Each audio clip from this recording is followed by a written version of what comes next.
whole busload, and then another busload of just young adult men from a government contracted bus going into that parking structure, and then they are released minutes later, hop in taxis, go to airports, and fly around the United States of America. Some of them can use their arrest warrants as ID at an airport. So a lot of people are going, you can do that? When is TSA gonna allow me to use my Sears card to get on a plane? Yeah, I mean, if there's ever a consequence of going from Donald Trump to Joe Biden, this is it. And it's not good for the rule of law. It's not good for the people who are being smuggled into America, who have a terrible life, the tragedies, the sexual assaults, the abuse of people trying to get here. And for the Americans who are here, especially America's legal Hispanic community that sees people flooding across the border illegally, doing what they could have done but didn't because they want to follow our laws, and we welcome them here for that. You know, I read that the number of people detained in December was approximately 180,000, a record. That is the size of the city of Fort Lauderdale, Florida. That is the size of the city of Chattanooga, Tennessee. In 1 month. This is what's happening under Joe Biden. He is letting in cities of people who are not supposed to be in America, coming here illegally, and just looking the other way. He wants it to happen. Yeah, no other American gets to choose which laws they're going to obey, but it's different if you're an immigrant. Peter Ducey asked Jen Psaki about this. Listen.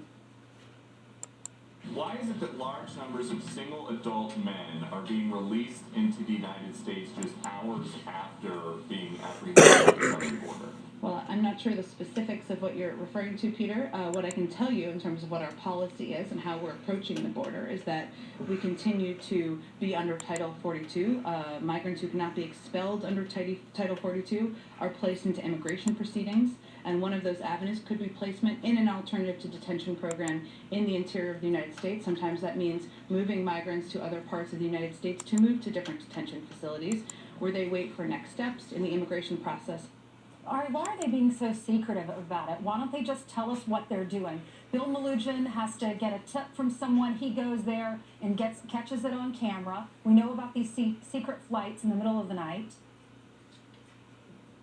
And people told Bill Malugin, where are you going? He said, I'm going to Miami, I'm going to Atlanta. They were free. They weren't going to a detention center in the inland. They made it. It's like a game of tag. They made it to America, they touched base, and now Ali Octagon, they're free. You know, when I watched that exchange yesterday, it struck me that there are times when the White House, the pinnacle of information, gets perfect briefings about what's supposed to happen, totally divorced from what's really happening on the ground. I suspect Customs and Border Patrol agents would pull their hair out if they thought the White House thought this is how it was working. The reality on the ground is you make it to America, by and large, you have made it inside, you are free, and we don't know where you are. That's the reality, and it wasn't like that under Donald Trump. This is the rule of law. And I say this to you as somebody who is very pro-immigrant. I am a first-generation American. My mother is an immigrant to this great country. She came here legally, though, and that makes you love America. You cannot come here and make your first act an illegal one. And Joe Biden is allowing people to do that instead of doing what Donald Trump did and enforcing the border laws.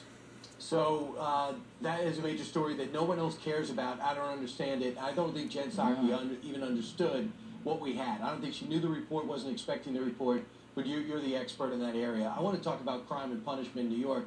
You know, if you look at all these studies, they ask people what they're concerned about. Right after inflation is crime. But it doesn't seem to be on the president's radar, especially what's happening in New York City. We got this new mayor. He has a new police chief.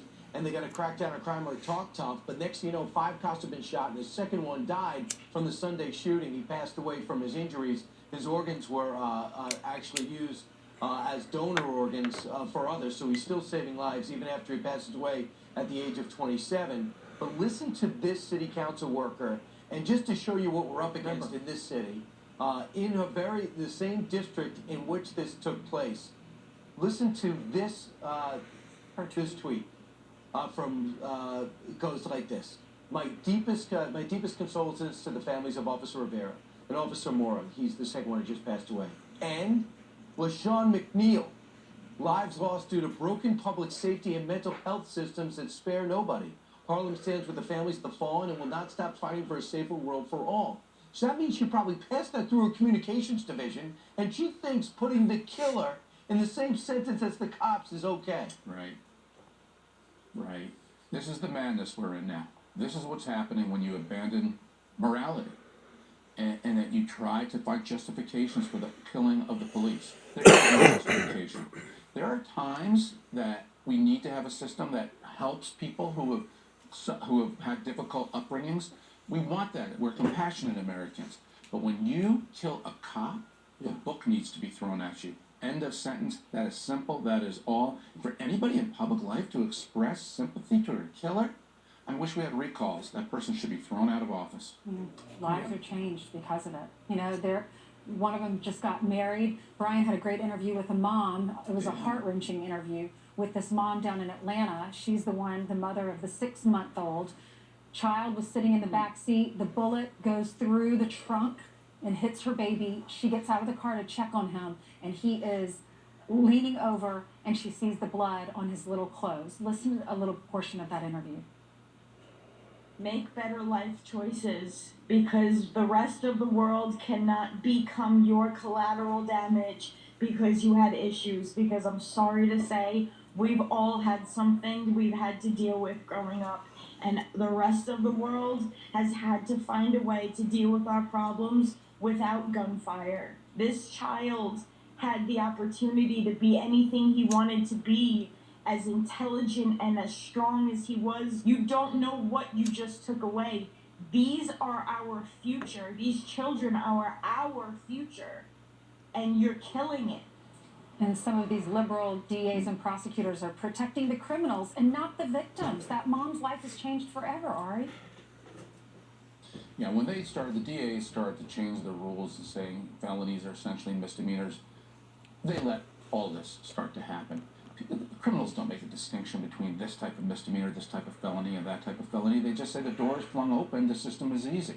But this is a huge moment for Republican candidates, independent candidates, different types of Democrats to go into America's major cities and say, we are the ones who are going to bring change. We're the ones who actually do care about your lives. We're here to protect you and to save lives. This is a huge moment. There is nothing that marries urban voters to the Democratic Party. That marriage can be broken. And this is one of the issues that affects it deeply because it's safety. And that's the first thing people worry about when they wake up and go to bed. Such a moment for people if they could care and go into urban areas and bring hope to people who desperately need it. That's right, because when you look at the latest Fox News poll, Ari, the top 2 items are inflation, which, many analysts blame on all the money that's flooded into the system. Also the fact that the administration did not plan for recovery from the pandemic. Now there are all sorts of supply chain issues. So that's number 1. And then number 2 is crime. And so fast forward to November, when people think I'm not safe in my house and it costs $100 to fill up my truck, they think, you know what, this is not what I signed up for. Yeah, it's kind of amazing that Joe Biden is bringing back the issues of the 70s, isn't it? When he first ran and got into office. I guess that's what you get when you have a president who's almost 80. He brings back the old days. The good old days. Yeah, those issues were gone under Donald Trump, weren't they? We didn't have to worry about inflation. We didn't really have to worry about crime. There was BLM, there was Antifa crime. But we didn't have to worry about these things in our lives. And they're back, they're prominent, and our system reflects this. Elections reflect this, and that's why the Democrats are in big trouble in November. Right, just got to add this. Kristen Sinema was censored for trying to keep the filibuster in place. That's the Democratic Party. Then you have a Democratic mayor who came out and said, we've got to get rid of no cash bail. The city council, Democrats, said, no, we're not getting rid of no cash bail. We've got to put these assailants, even if they're teenagers, in criminal court. The city council said, no, we're not doing that. It's a non-starter. So Democrats are at war with themselves right now. And for the country, I hope the Kristen Sinemas, the Joe Manchins, and in this situation, the Eric Adams win out. But Brian, Joe Biden should steal a page here from Bill Clinton. This is a perfect opportunity for Joe Biden to go after those liberal DAs. He needs to send that signal that he is a different kind of Democrat, Joe Biden. If he wants to make his way back, that is one of the best, smartest ways to do it. Why is he just winking? Jen Psaki wouldn't answer a question about these liberal DAs. Biden should target them and say they're wrong. It's interesting you say that because it appears there's nothing on the schedule. They didn't So, do it right, yesterday. I know. And Jen Psaki was asked about that, and she talks about the PDB. So for folks at home, that's the presidential daily briefing. Listen to what she says when they ask, why is his schedule always empty? So the president has nothing on his schedule today aside from the PDB. Can you shed any light on how he's spending his day? Well, let's see. This morning, I think he had some policy meetings, also a PDB meeting. He later this afternoon, I think, is doing some remarks review. There are some days that we spend some time doing internal meetings and discussions with policy experts, with policy leaders, and that's what's happening today. He would say he doesn't have nearly enough time of free time on his schedule because it is packed no matter whether people see him or not. All right, she's like, he's got, let me think. What was there? Right. Oh, and then he's going to the ice cream place. Yeah, he did go out and get ice cream. You saw that tweet. It says, if it's above freezing, then it's ice cream weather. What's your reaction?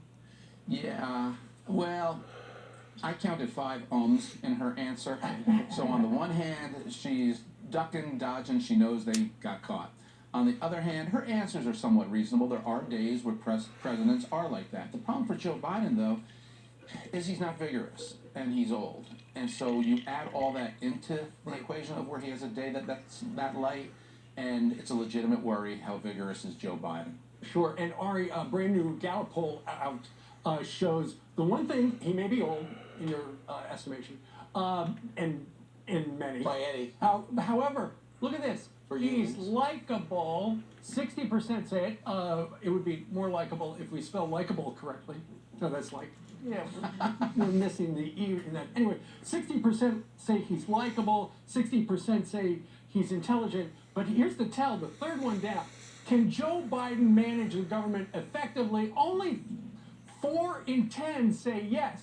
And he's our leader for another 3 years. He's hemorrhaging everywhere. And it's so interesting because the press was so easy on Joe Biden during the campaign. During the first 60 days of his office, a study came out showing he even got better press than Barack Obama during his first 60 days. Afghanistan broke the dam. And really the press has been getting much tougher on Joe Biden since then. And across the board, it's as if the public was holding its breath, hoping Biden would do a good job when he was inaugurated. And then as things started to get bad, the public just walked away from Joe Biden. It just shows how weak he always was. He is a transitional figure. And let me tell you this too. We should all stop with the myth that he's going to run for re-election. He has to put that myth out there because he doesn't want to automatically, this quickly, become a lame duck. None of us need to play along. He is not going to run again for re-election. It's going to be a wide open field on the Democrat side. He's transitional, and he's not even doing a good job at being transitional. But you just did say, if they listen to you, there is a strategy to rehab him and help the country, but he seems unwilling to do it because the ice cream place was open. He could have been doing that yesterday. So, Ari, thanks so much for joining us. I appreciate it. Thanks, Ari. Great to see you. Thank you.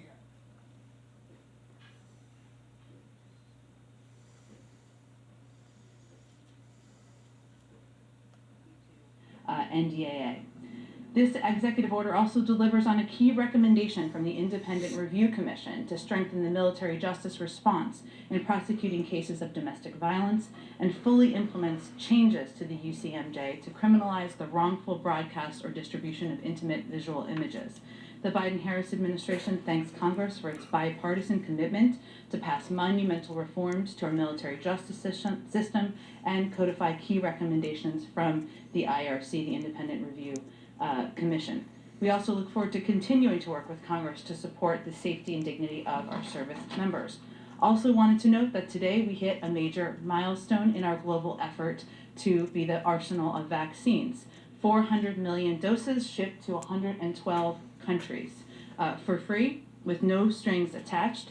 To put America's leadership into perspective, we have shipped 4 times more free doses to the world than any other country. And this is on top of our efforts to expand manufacturing at home and abroad, our close partnerships with manufacturers to provide their vaccines to hard-hit areas, and our work to turn vaccines into vaccinations around the globe. Last item for you. Today, the Consumer Financial... It's not a globe, but it is pretty strange that we're bragging about putting vaccination into every arm on this earth. You know, it's spreading that far. Every country's following step with this vaccination. I'm sure everybody in this room has. You are familiar with this. You're familiar with all those extra fees, balance transfer fees, late fees, and more. They add up. Collectively, the CFPB estimates that these junk fees drain tens of billions of dollars per year from American families. Consumers are already starting to feel the benefits of the CFPB's work in this space. After the CFPB published a report on bank overdraft fees in December, many large banks, Bank of America, Capital One, and Wells Fargo, announced they would reduce or eliminate some of these fees. That's an important start, but not enough, which is why the CFPB is interested in hearing about everyday Americans' experiences with unexpected fees. This latest initiative by the CFPB was previewed at this week's Competition Council meeting, and it's just one of the ways one of the steps we are taking to go after. You got to be a really special person to be able to tell this many lies and sound happy about it. Give this much bad news and make it sound like good news. You know, Jen Psaki, what a wonderful person. Clear up front so that consumers can save money by choosing the best deals for them. Let me say one other thing. I know there is a lot of news out there today, so let me reiterate something that you heard the president say, and I also said over Twitter. It's always been the decision of any Supreme Court justice, if and when they decide to retire, how they want to announce it, and that remains the case today. So we're not going to have additional details. You are always welcome to ask any questions you like at any time, and there's a lot of news out there, but I just wanted to say that at the top. Josh, go ahead. Thanks, Jen. Two subjects.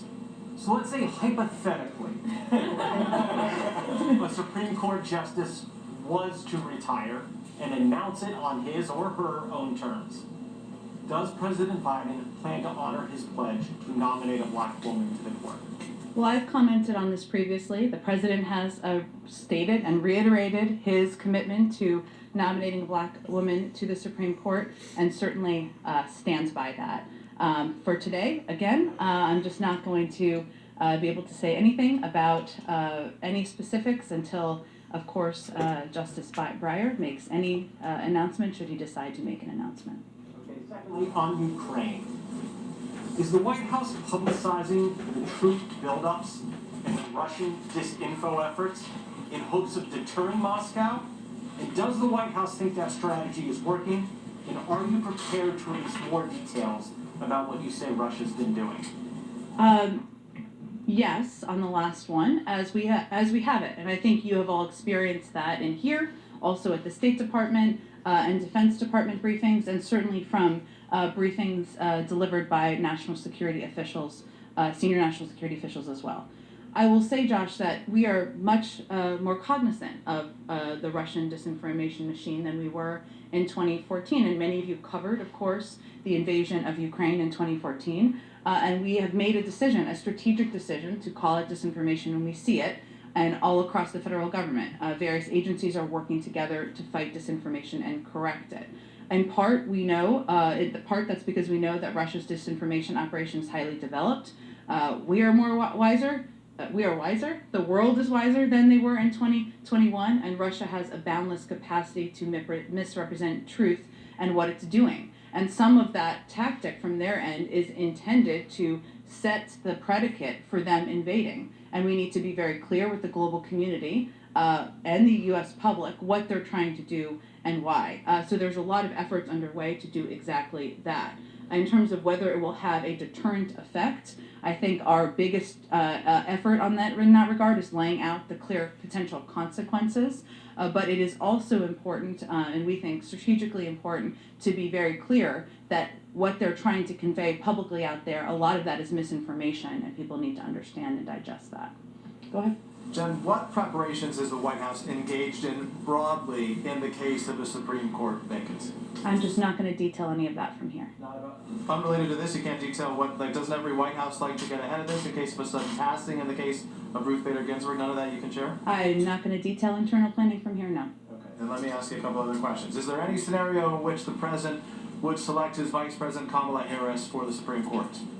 Again, I'm not going to speak to any considerations, preparations, lists, And as we've stated earlier, and you heard the president say, there's a long history of Supreme Court justices determining when they may retire, if they retire, and announcing that. And we're going to, that remains the case today. Clearly you're more wiser than to take those questions then. So I will ask you about a different topic, and that's Vladimir Putin, the president, saying yes, that he would very much consider personally sanctioning him in the case of a Russian invasion. Can you give us a sense, because Russia has dismissed or sort of poo-pooed that idea, what would sanctioning Vladimir Does Russia Putin... have a role in determining our sanctions? No, but they've said that it would have no impact. So what impact would sanctioning Vladimir Putin have on him, and what would that look like? Well, I think what's important to note broadly is that what we've also said is that it will be far beyond, any sanctions package would be far beyond what was done in 2014. And that includes impacting business and economic interests of President Putin and the leadership of the Russian government. I would also note that while it has been our policy that we are not going to take options off the table from here, and we haven't, we also have been detailed what isn't in an initial package, and that doesn't mean that everything out there that's being talked about is in an initial package. Thank you. Go ahead. Thank you. When you were asked about the vice president possibly being selected as a Supreme Court nominee, you said you're not going to speak to any considerations. Does that mean she is being considered? Again, Peter, I'm not going to speak to the reports of a Supreme Court justice retirement that hasn't been announced. So theoretically, would someone who's... Theoretically, I do like that you preface it. I appreciate that. Just wondering, hypothetically, theoretically, would someone who was an attorney general of a large state and who served with many key Senate votes be an attractive candidate to the president for an open Supreme Court seat? I see what you did there, Peter. But the president has every intention, as he said before, of running for re-election, and for running for re-election with Vice President Harris on the ticket as his partner. But again, I will just reiterate that I have nothing more to offer in terms of specifics or information on the reports this morning. Not enough. Would you have another question? Yes. Go ahead. I know there's other things on your mind, Yes. on your list over there. Now that you guys have submitted the written responses to Russia's demands, they are saying, if we do not receive a constructive answer from the West on our security demands, Moscow will take appropriate measures. Is that a threat? Appropriate measures? Well, let me first say that the aggressor here, as maybe you're echoing in some ways or raising, is Russia. Russia has tens of thousands of troops at the border. They have the ability also to make the decision to de-escalate, to bring troops back from the border, to participate in good faith in a diplomatic conversation, and that would certainly be our preference.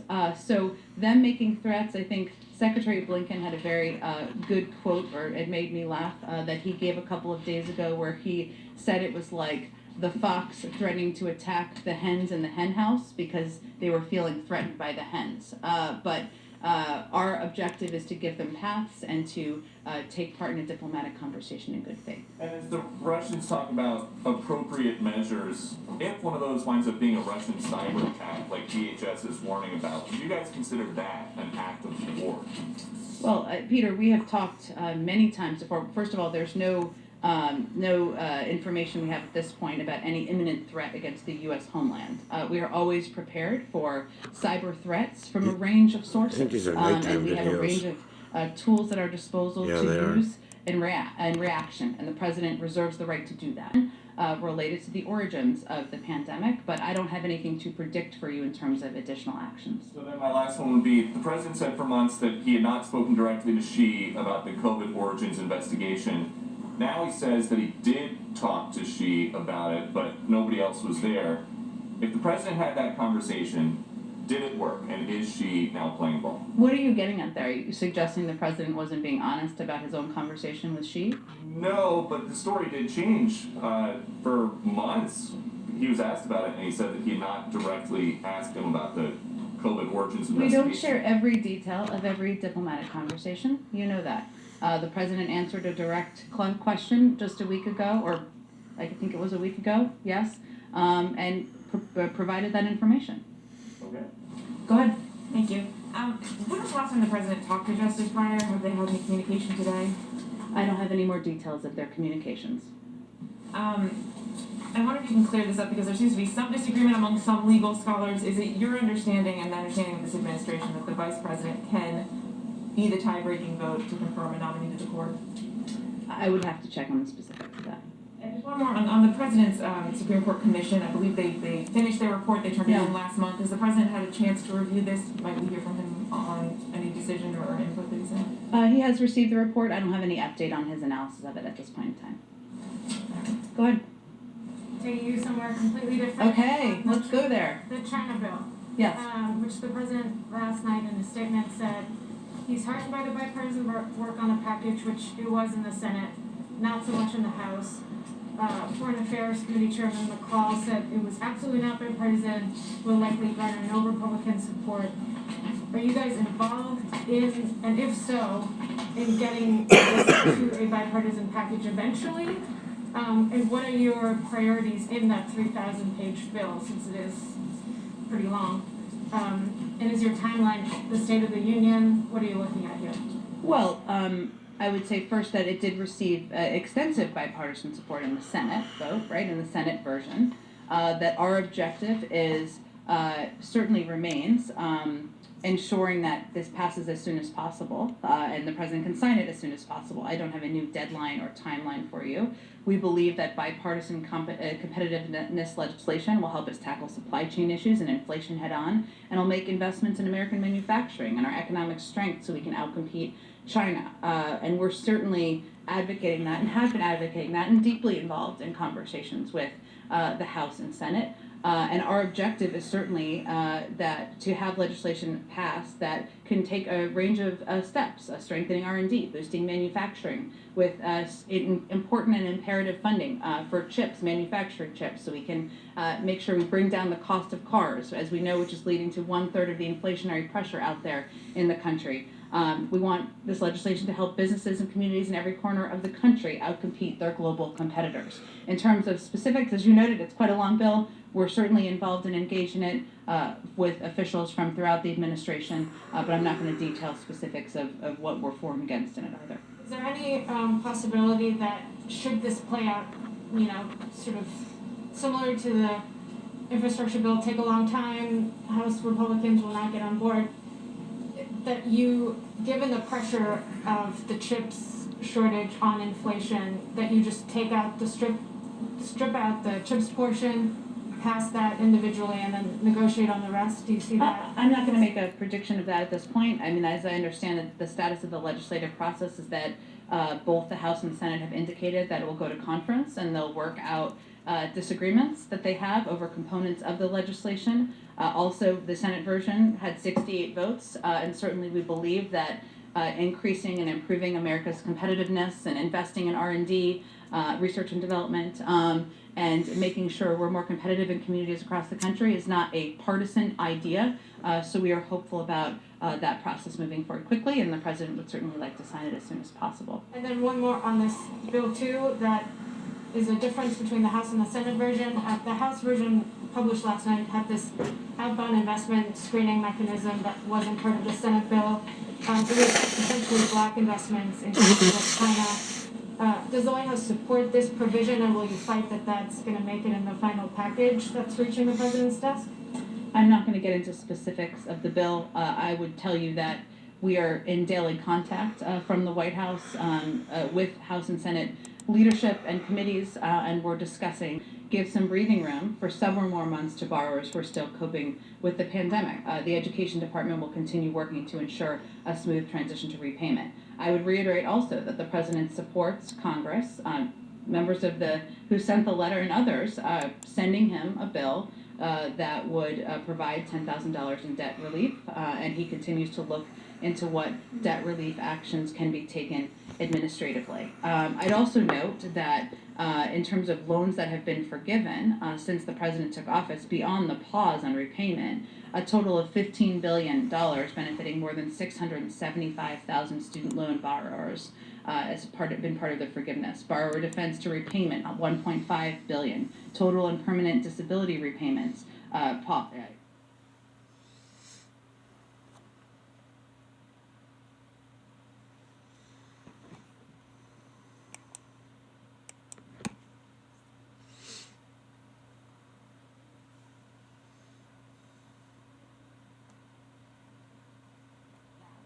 early on when we're now being told that we don't know and that we should do a thorough investigation of exactly that?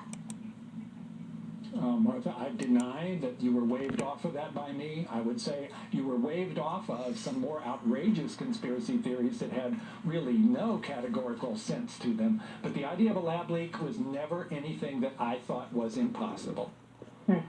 So you remember that interview here on The Story. Then NIH Director Francis Collins, he has now retired, confirmed that it was plausible that COVID escaped from a lab, as new internal documents obtained by Fox News from months prior reveal a concerted effort to suppress that idea from making it into the public purview. Here's Special Report anchor Brett Baer.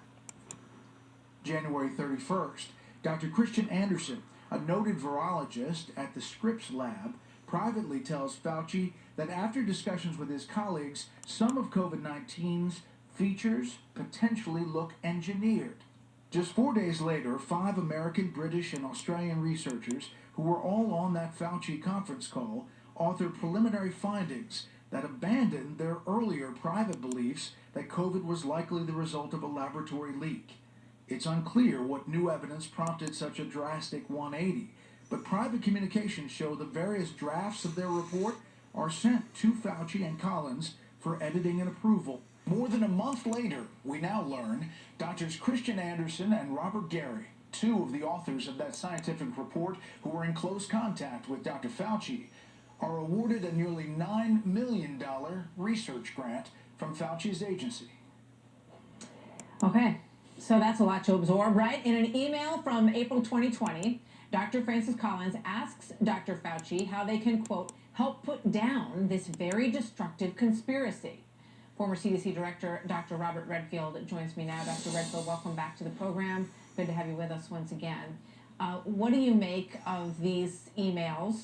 What story do they tell you? And do they back up what you have said in the past, which is that you think it likely did generate in the lab? Well, thanks for having me, Martha. I do want to say, as a clinical virologist, I always have said that I don't think it's biologically plausible that this virus emerged from a bat to some intermediate species into humans and became one of the most transmissible viruses that we know in human disease. That this virus clearly had a detour, and that detour was being educated how to infect human tissue in the laboratory. I think that's the most plausible explanation. I think the problem I have with the emails and everything that we've just seen, that everything that Brett brought up, which is so important, is really antithetical to science. I mean, the purpose of science is to have rigorous debate about different hypotheses. I've never really experienced in my life where there was private telephone calls among scientists that had a decision on what position they would take collectively, and to see that position then published in a scientific journal like Lancet, to say that individuals that thought like myself had a different scientific hypothesis somehow had to be put down and viewed as conspirators. This is really antithetical to science. I have firm belief that science eventually will resolve and solve this mystery of the origin of COVID. Oh my God, but in order for science to do it, we've got to embrace science. And what we saw here in these emails is really antithetical to science. Okay, so the question is why?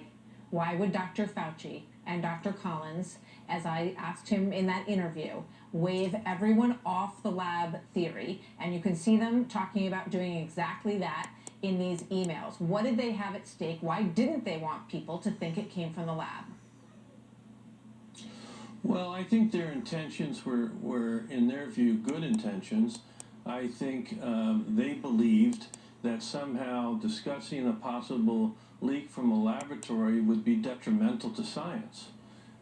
In reality, the way they responded to this, in my view, has been detrimental to science. And it's not just the NIH leadership. It was the broader scientific community that decided in a really anti-science way that there was only one way we were going to allow people to think about this. And I think they did it because they were very concerned that if it was thought that this may have come from science in a laboratory. Oh my God, how many times is he gonna say it? Well, did they think Holy I'm sorry to interrupt, but shit. did they think that it would harm science? Are Or they did selling think that it would science? throw Is that what they're shade selling? on them and the relationship that the NIH and funding and money that went to these experiments, juicing up these viruses, coronaviruses in this lab? Well, there's no question that there's that complicating factor also, as you know, since this research was funded by the NIH. Yes.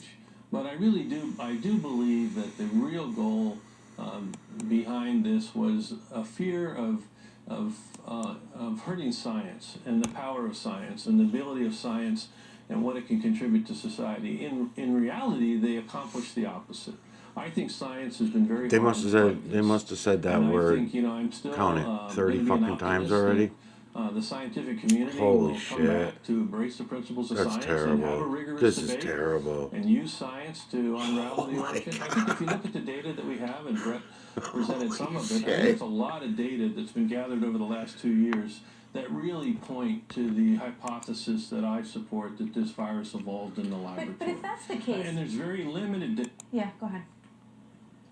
No, I was just saying there's very limited data that we've gotten over the last 3 years to support Dr. Collins's and Dr. Fauci's position. But isn't it dangerous to ignore your side of the theory? Because especially now that we're dealing, when you and I spoke, you said essentially this virus was supercharged in the lab. And that is why it is so virulent and so able to continue to spin off all of these variants that we're still dealing with. Dr. Fauci is still in charge of overseeing the handling of this virus in this country. And if he doesn't accept that notion, doesn't it make it hard for him to dictate the direction of dealing with it and tamping it down? Yeah, I think it's harmful in the most the way that's the most harmful from my point of view is what I put in the op-ed in the Wall Street Journal. I really think we need to have a moratorium on gain-of-function research until the larger society can debate whether it has value for society, and if we're going to do it, how we do it in a safe and responsible way. I do not believe this is a decision that should be made just by a group of scientists. It has enormous impact, and I do think the most important thing is now we have gain-of-function research being done all over the world, and we used to only have to defend ourselves against a pathogen that came from nature. Now we have to worry about a pathogen from the lab or nature. And I got to go, but given all this, I need a short answer. Do you think that Dr. Fauci should be fired? Should he lose his job for not recognizing this side of the equation, which is very serious and has led to serious ramifications around the world? Well, I hope that Tony would reflect on this and then provide the science leadership that we need to move forward. I'm not going to comment. I have a lot of respect for him over the years. I think he needs to step back and not try to second guess and make things the way that he thinks the world can hear. We should just tell the truth. That says it all. Never Dr. happened. Redfield, thank you. Hey, Sean Hannity here. Hey, click here to subscribe to Fox News. Oop.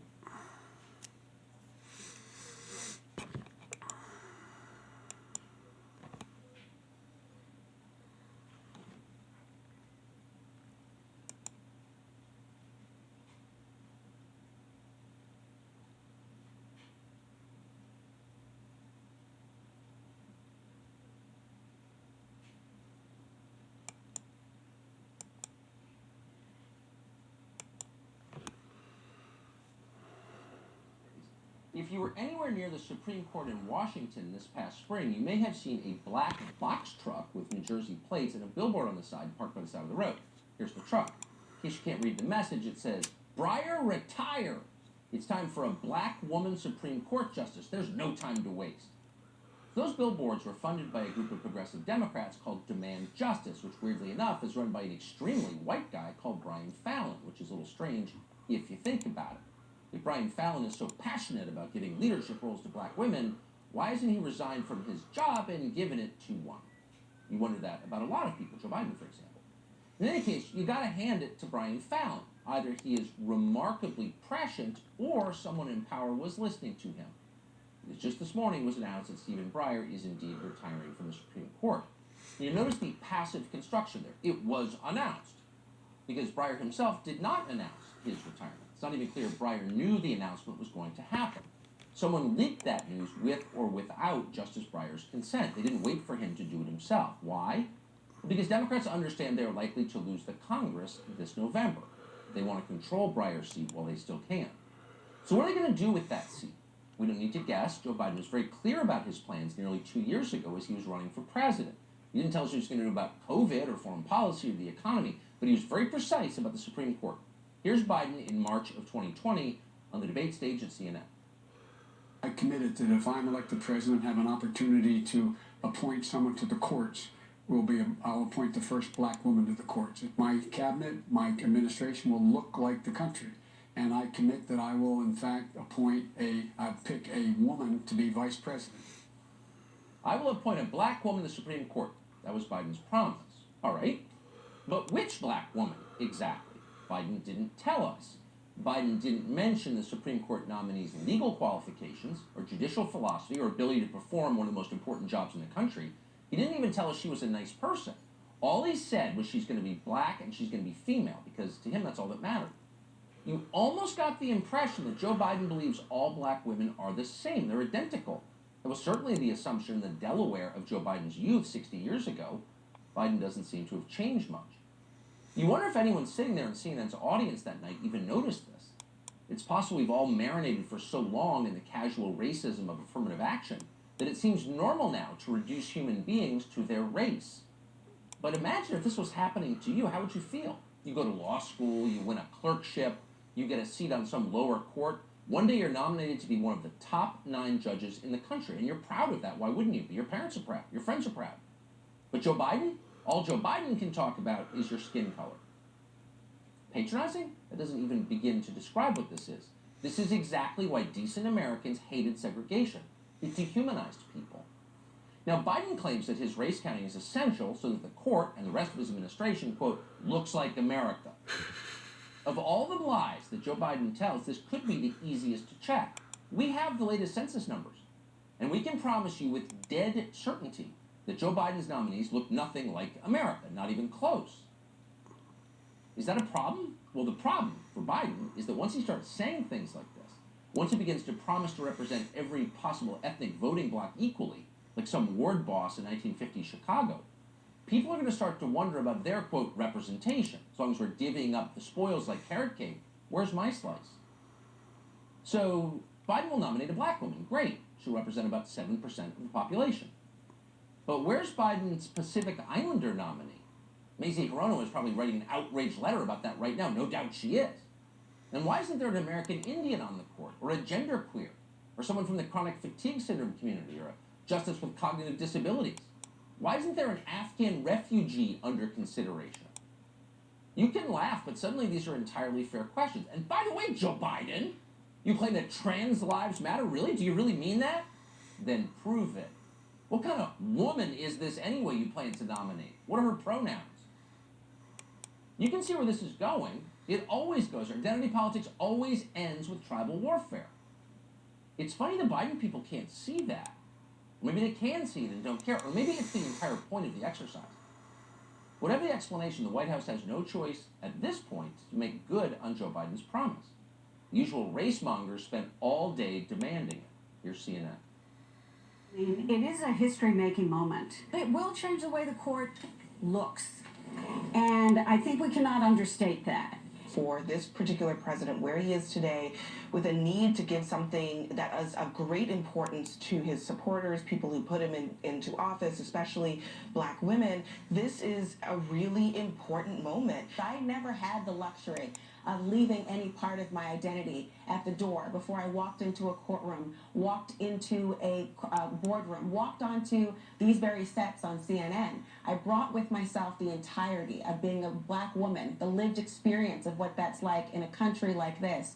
And I think it's incumbent upon our country to recognize that if we do not bring all of America and the holistic views of people, including black women, then we are doing a disservice to any objective evaluation of laws in this country. Oh, this is so great. That lady especially. Here you have the most privileged people in the United States of America telling you at high volume with total certainty they're victims.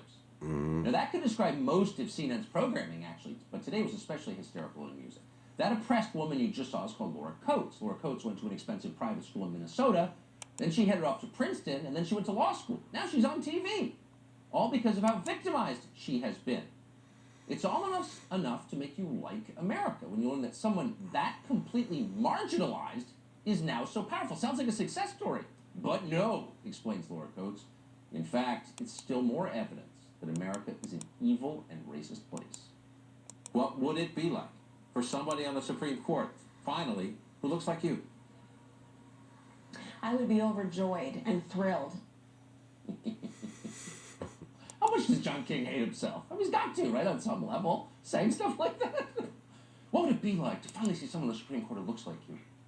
Thank God, finally, Laura Coates can have some justice in this country, at long last. Maybe someone will send her to Princeton for free again, just to make it official. She's been liberated. But wait a second! Color counters? What about Clarence Thomas? He sort of vaguely looks like Laura Coates, the lady you just saw on TV, same race anyway. Does he count? No, he doesn't count. Clarence Thomas isn't a race monger. He believes in the Constitution of the United States. He's a Supreme Court justice. Therefore, he's not really black. See how that works? He doesn't count. So what are the potential nominees that CNN has declared are authentically black and therefore eligible for this job? Let's see. There's Sherilyn Ifill. Sherilyn Ifill's not even a judge. She's some kind of political activist who works for the NAACP. Her primary credential, and she listed this prominently in her online biography herself, is that she was one of Glamour Magazine's Women of the Year in 2020.